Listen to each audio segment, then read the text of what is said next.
Hi,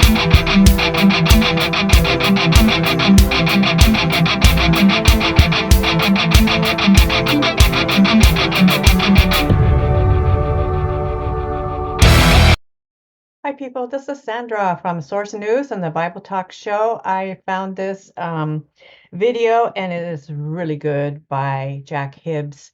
Had the fortunate opportunity to go to his church last year. He's very, very good. And this is so good. This is on Ezekiel 38 prophecy. And it appears that we're heading to that. And he explains it so beautifully that I wanted you to listen to it. So listen to it in its entirety. It is very powerful. For those of you who don't know yet, if you're going to give your life to Jesus, I think this could really help you to make your decision. So go ahead and watch this as a short video, about 6 minutes, okay? Have a blessed day. So, friends, listen up. This is quite amazing about what's going on in the world right now. This whole issue about Israel. Now, listen, I know it's touchy even to bring up the name Israel, but here's my point. All around the world right now, people are on edge about the nation of Israel, the war, the rumors of wars, the issue with Russia now amassing just north of Israel in the Syrian border, and the issue of Lebanon and how the attacks are coming. Things are heating up. Friends, listen. Unless the Lord removes you and I in what's called the rapture, it is becoming very evident that we could very well see the book of Ezekiel, chapter 38, opening up and starting very, very soon. All the players are in place. It's quite amazing. And so what you want to do is become very, very familiar with the book of Ezekiel, chapter 38, keeping this in mind, that Israel being the issue right now in the United Nations. By the way, a little side note, did you guys know this? That while the UN was literally discussing what they should do about Israel, did you know that the UN, you can watch it on YouTube, there was an earthquake.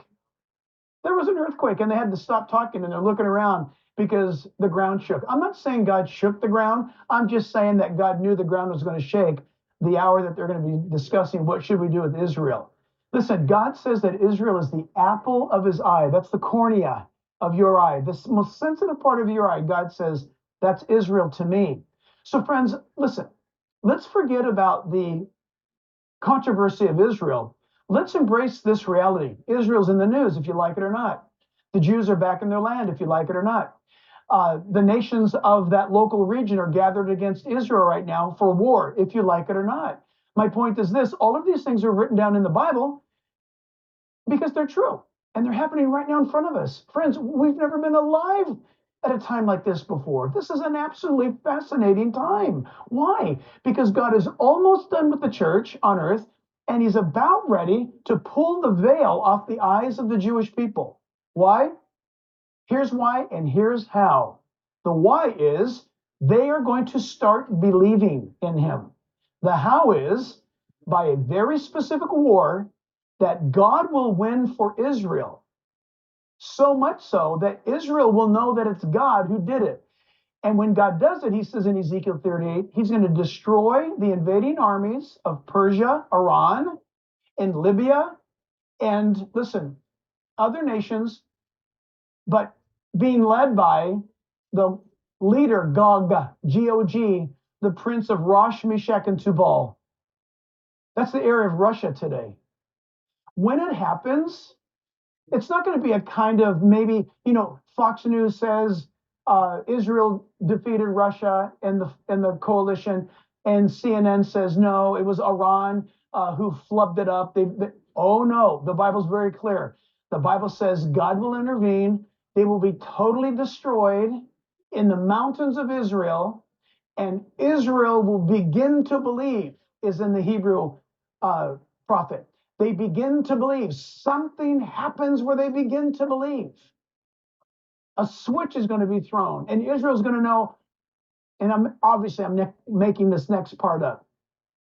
We ran out of ammo, and we still won. Or our planes, our technologies failed. Our intelligence, it didn't come through, and yet we won. Something's going to happen where it looks as though Israel cannot win, It's impossible. And they're going to know it. They'll be filled, I'm guessing, with momentary hopelessness.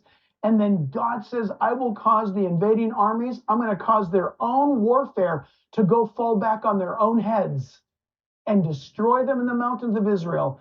And then Israel will know. Then they will begin to believe. Friends, we are so close right now. Russia has sent more troops to the border right now since I don't know when. I could mention maybe 73. They did somewhat, maybe in the 80s, a little bit. This is a big deal. The leader, Gog, political military leader, could be Putin. Maybe it's the next Russian president. We don't know, but it could be Putin. This we know. The armies of Rosh, Meshach, and Tubal, they're in position. Turkey's ready. Persia is ready. Regions, Syria. So, man, we're just watching stuff closely, friends. Bible open, news, be scanning it. But this is a pretty thrilling time. Could everything all of a sudden calm down? It could. Happened before.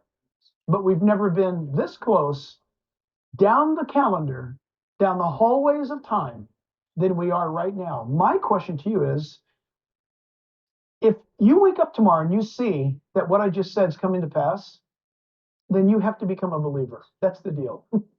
I'm going out on the limb, so to speak, to tell you the future. It's not hard because it's written in the Bible. And you're flirting around if this is true or not. No, you can afford to do that. It's still today. But if you wake up tomorrow and you find out that what I'm telling you is coming to pass, you have to accept Christ. No more excuses. That's why God gave us Bible prophecy, by the way. Prophecy. The God of the Bible, the God of Abraham, Isaac, and Jacob, exclusively, Yahweh, Jehovah, Yah of the Bible, is the one who says, I'll tell you who I am. I'm the one and only, because I'm the one that tells the future in advance through my prophets. I hope you know this, and I hope you trust Christ and Him alone, not anybody else. No pastor, no priest, no pope, Jesus alone for your salvation. Think about that.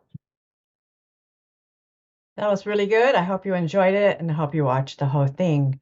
This is exactly what's going on in our world. We're living in a very fascinating, scary, and a time of so much going on. We are, as they say, possibly the last generation that's going to experience many things. So I'm going to let you go for today. Be back with some more information again. God bless and have a blessed night.